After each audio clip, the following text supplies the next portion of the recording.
The two people in the thumbnail, Jordan Peterson and Rudyard Lynch, or Chudyard if you're a connoisseur, they both have pretty similar stories of starting out creating pretty exceptional content. Jordan Peterson was a professor in clinical psychology, and he had his own practice, I think, as well.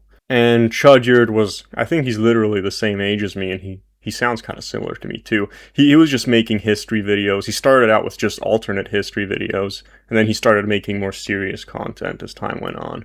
The thing that I saw in both of them, and there's probably more people like them that I just haven't heard of, they were both very sensitive from the very beginning. They were both very concerned with, like, doing the right thing. They both felt like they had, like, a special mission that they needed to accomplish. And their YouTube channels, or for Jordan Peterson, his university job, and then later his YouTube channel, that became like the vessel for that special mission. And you know, that's a good thing. Like, being extremely serious about what you're doing, being very emotionally sensitive, it means that you can analyze things on a very deep level, right? That's the advantage that it gives you. The main problem is, if you're an extremely righteous person, and you really feel the weight of the world around you, you feel the suffering, you feel the injustices very strongly, and let's say you make content like they did, just explaining this thing is bad, this thing is bad, this thing is bad, it clogs up your psyche, because in a normal functioning brain where you're mentally at peace with yourself, seeing a problem that bothers you in some way, some kind of injustice,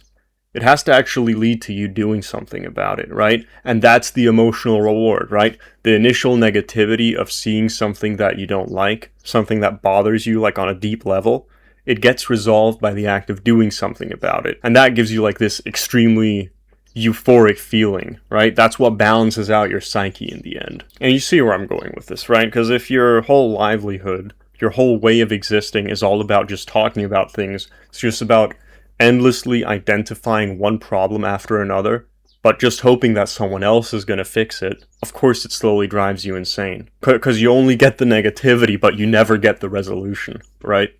But there's a bit more to it than just that. Because specifically in the case of someone like Chudyard, where he's very intelligent, but also his whole livelihood, it depends on his channel, right?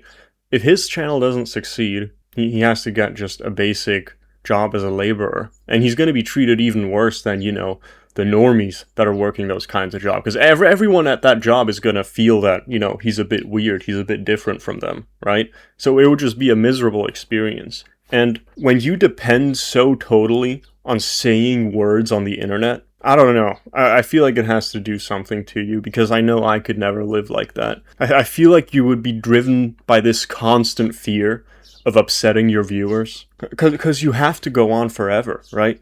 Imagine you make YouTube content about history and politics for like 2 years, and then at the end you think to yourself, yeah, I think I've said about everything that I want to say. I think I've gotten everything across that's been nagging me. I think the viewers get it by now, right? That's just not an option. You have to keep making content. So it just kind of turns into this endless novelty, and it's like really horrible, because you're basically taking this thing that's like really nagging at your soul, and you're just turning it into a fucking commodity, right? That you're financially dependent on. That's part of why I'm running these separate businesses. Like right now I only have the bag making business, but that is almost guaranteed gonna make enough money for me.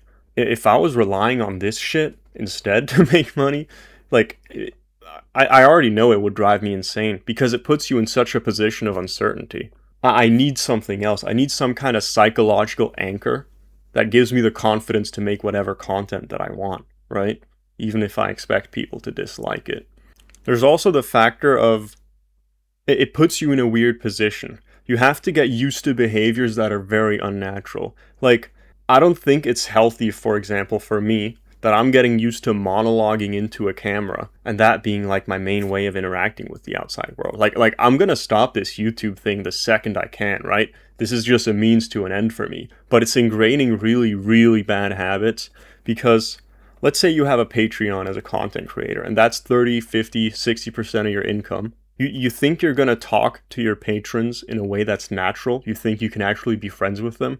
No, because subconsciously, you're always driven by the fear that you'll upset them or something, and then they're going to stop donating money to you every month. And also, to the viewers themselves that occasionally get to talk to you, to them, it's like a much more significant experience than it is to you. I mean, you know how it is. Like when a normie interacts with a celebrity, like the lower status person is always so much more desperate to talk to that person than it is the other way around. It just distorts your social instincts. And yeah, in theory, you could just separate it. Like you have your YouTube channel, parasocial interactions, and then you have your real life. And I think pretty much every content creator does this. But I still think it fucks with you in some way, just because it's the source of your money, right? Even for me making no money from this whatsoever, I'm already feeling like when a certain video does better in the algorithm, when I see the click-through rate on this video is 5% when normally it's 2%, right? It has a huge effect on me. It's like a number going up in a video game or on my bank account. And you know, this is also why, because for example with Chudyard, he has these grand historical ambitions, right? And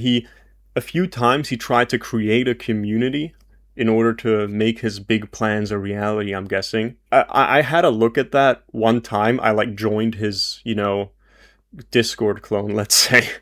And every interaction felt so artificial. Like sometimes he would come in the voice, he would descend to speak to the masses, right? But like, it just felt so boring and lifeless and artificial. Because in order to form a real community and in order to form real bonds, if all you know how to do is to endlessly explain things, endlessly like manage people's perception of you, endlessly thinking, oh, if I say this, I'm going to be criticized in this way. If I say that, I'm going to get criticized in that other way. That actually becomes your personality. Like you can't avoid being a part of YouTube without YouTube becoming part of you. The two main things, however, that really pushed both of these people over the edge was A, they were both relying on drugs, which is just like, that's just fucking dumb, Like on its surface, it's fucking dumb. But that doesn't make them special, right? There's many such cases. It's also the fact that when you're very emotionally sensitive, when people are always criticizing you on the internet, which it always happens, even for me, I released a video 2 days ago, and I got like 2 comments on them. It's just like, the amount of stress I got from those 2 comments, and by most people's standards, they weren't even that bad probably, but just from seeing like 2 random people trying to fucking argue with me, it's just like, on an emotional level, it felt like someone broke into my house and it's just like, okay, we're gonna argue about this now. You're way out of line, bro. It also reminded me of a specific person I knew once, but that's not a story for this video, or any video probably.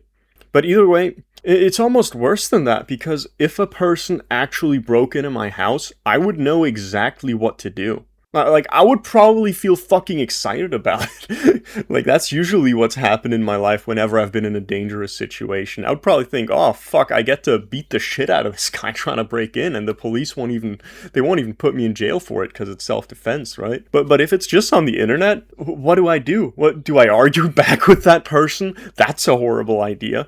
Do I just not look at my own comments section because I know it's just gonna make me stressed? Like, I don't want to do that either, because it's my fucking comments section.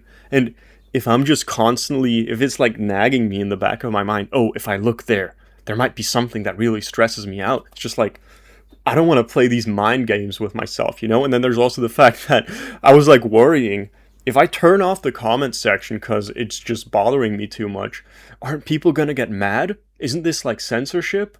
Like, no matter what choice I would have made, every decision was motivated by fear in some way. And when you're in a situation like that, where every possible decision is motivated by fear, that's exactly when you have to just step back and be like, okay, I'm not dealing with any of this. You have to just withdraw yourself completely. Like, if you can't fight it, you have to withdraw yourself completely. That's why I deactivated the comments in basically every video that I have public now. Because I have to be fundamentally driven by a sense of maintaining my inner emotional state, you know what I mean? I used to not even notice it. I think the vast majority of people, they don't even notice how stressed out they get when they start arguing with someone, right? For the vast majority of my life, until I was like 22, I think, I would just fixate on like logic. I wouldn't even notice it. If I started arguing, let's say with my ex-girlfriend, I wouldn't even notice how stressed I was getting until it was already like completely overwhelming and insane. I guess when you personally identify with your intelligence, with your rationality, with your opinions, if that's like the foremost thing in your mind, it's kind of inevitable that you just have these fucking cortisol fests with people, whether it's IRL or on the internet, and you just have these exchanges of opinions. You don't even notice how emotionally intrusive it all is. That's for sure how I was. And I saw that in both of these two people, especially Jordan Peterson. Most people don't know this, but Jordan Peterson had a fucking insane Twitter addiction. He would spend like 10 hours a day on Twitter, like for weeks. It's fucking unbelievable. And you can see why. If you know anything about Jordan Peterson, if you've seen his lectures, or especially his videos from when he started becoming more of an influencer than a university professor, you can see he's so emotionally combative. He's so unbelievably stubborn. It's kind of funny that a high-tier psychologist has no emotional awareness of himself and is just like super obsessive and gets into these retarded arguments with people that just burn him out psychologically. But I mean, academia and exams don't produce very emotionally aware people. Who the fuck knew, right? One thing I've especially noticed is that the people that are most obsessed with being pacifistic, like people that are most scared of someone somewhere in this world being harmful or damaging to others, they will be physically pacifistic. They'll never hurt anyone physically. But on an emotional level, those are the most intrusive people, the most emotionally damaging people to be around, by far. Because you need to use your sense of aggression to push down your sense of aggression, right? It's a complete self-contradiction. But if you believe that that is the most moral thing in the world, you just do it. And you just do it forever until you can't take it anymore. You can see that especially with Jordan Peterson, where on its surface, his content is way more positive than Chudyard's. Like, if you look at the titles of the videos on his content today, it seems like he should probably be doing pretty okay, right? But for me, like, looking at this, knowing all the insane shit he went through, it just seems fake. Especially, like, once a year, twice a year, I'll still look at one of his videos and just 5 seconds in, I just get this fucking cortisol spike. Like, I get the feeling that he's an insane person that has learned very well to act like a normal person. And if you don't know, let me tell you just a bit about what this guy is like. Because his whole philosophy is basically about that. It's about how horrible, how painful life is, how unfair things are. But the solution to that is you just have to keep trying. You just have to be self-disciplined. You just have to be the best person you can possibly be. You just have to help as many people as possible. And it sounds really good, right? There's a reason he has a following and inspired so many people. The problem is what happens when you apply that idea in real life. What about pain? The most fundamental reality of human life. What about that? And he doesn't really have an answer. And you can see how that played out in his own life, because the kind of shit he went through, for example, being addicted to benzodiazepines for a year because his wife was like dying of this horrible disease. So he started taking benzos, it's just fucking insane. He also has these horrible allergies. Like he goes through so much pain because of his hypersensitivity, right? Like I mentioned earlier, hypersensitivity gets worse and worse and worse if you don't react to your pain the way you naturally should, right? That's his whole philosophy. Just keep enduring it until the day you die, and that makes you a good person. So he'll tell stories about how, yeah, you know, my normal diet is literally nothing but meat because then the immune system has nothing to attack. And one time me and my daughter tried a glass of cider and I was completely fucked up for an entire month and I couldn't sleep. Or when he was recovering from his benzo addiction, he got something called akathisia, it's basically a dysfunctioning nervous system where you have to constantly move your body and you feel like an overwhelming sense of pain. And he just talked about how for weeks he was trying to recover from the akathisia, and he would spend like 4 hours trying to force himself to sit down and write his next book. And it's just fucking horrifying because his whole attitude is basically the worse the pain gets, the harder you have to crack the whip on yourself and just push and push and push and push harder. And like, Jesus fucking Christ, dude. And then eventually the pain will slowly get better, and this is the best way to live. And I'm just like, I tried that. It's fucking horrible. And he's been trying that, and it's fucking horrible. Like, you can just see the fucking pain and the stress in him if you watch any of his videos. So yeah, I think that's about all that I have to say.